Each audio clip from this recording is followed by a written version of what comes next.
everyone. So we have prepared a presentation for you all about fungi, and at the end we have a fun little home experiment you can do with yeast from the grocery store.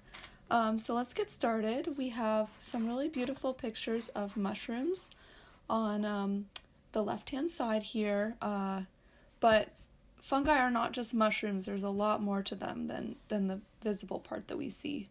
And so I have a little funny joke for everybody. Why does the mushroom get invited to all the parties? Because he's a fun guy. Ha ha ha. So let's talk about the life cycle first. So fungus has a really complicated life cycle with both a sexual and asexual cycle.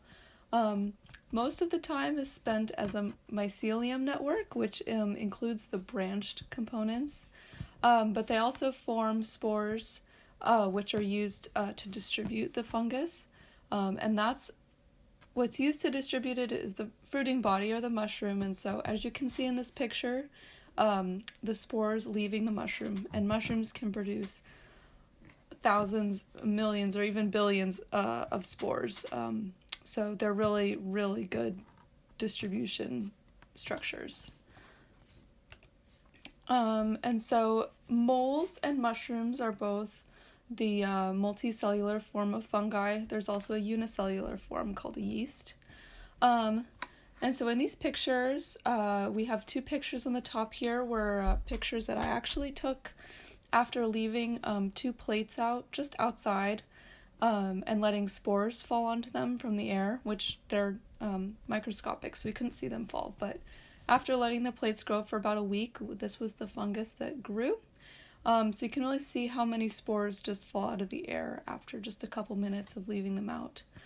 And so molds are filamentous, like this picture in the bottom right. You can really see the branching structure. And each cell kind of forms and grows right next to each other to form those really nice filaments.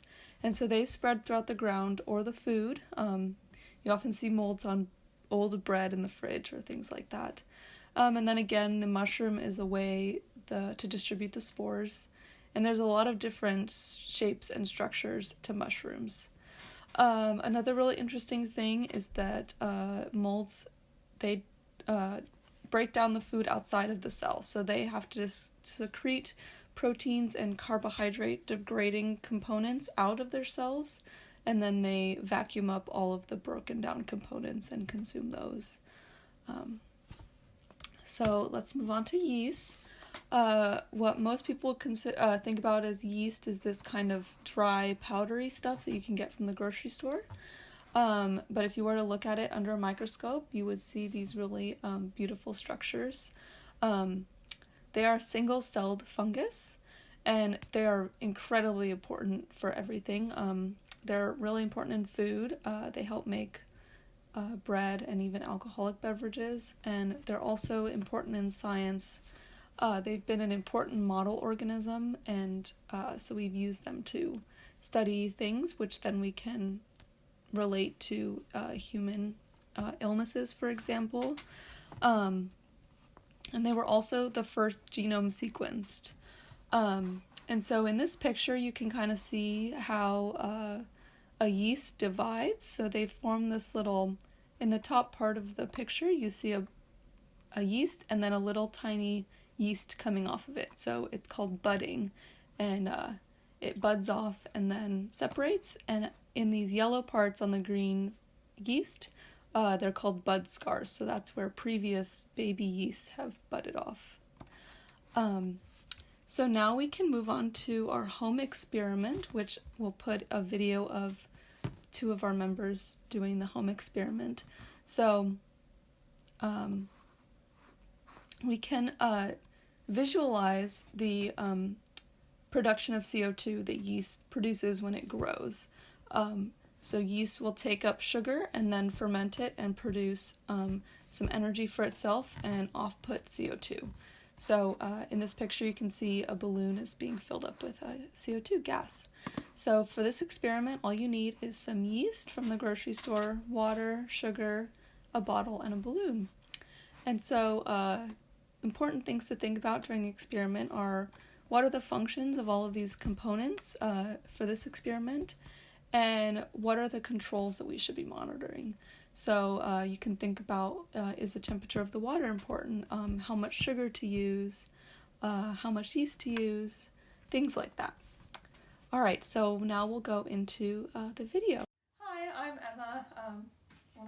I'm the vice president of ASM, and we're going to be doing a yeast experiment right now. So I have all the ingredients for this experiment. We're going to make yeast blow up this balloon, ideally. So we have some active dry yeast just from the grocery store, some sugar, and then some warm water. So let's combine them. Okay, we might actually have to do this over the sink. We'll put some warm water in the bottle.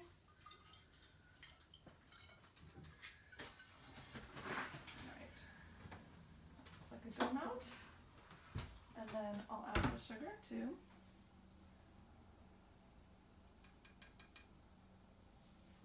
Alright.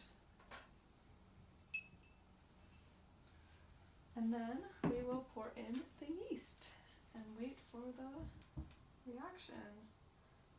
So this is new yeast, so it should be alive, which is what we want, because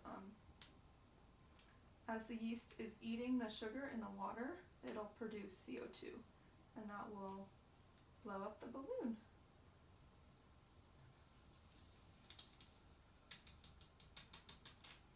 Alright, so the yeast is in the water, and now we'll stretch out the balloon a little bit, and put it over the top. Okay, and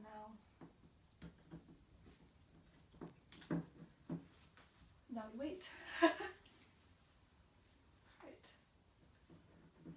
Okay, so it's been like 2 hours, and we just let the yeast sit in the sugar water solution, and it's filled the balloon up pretty well with CO2. So I think we're going to finish the experiment here.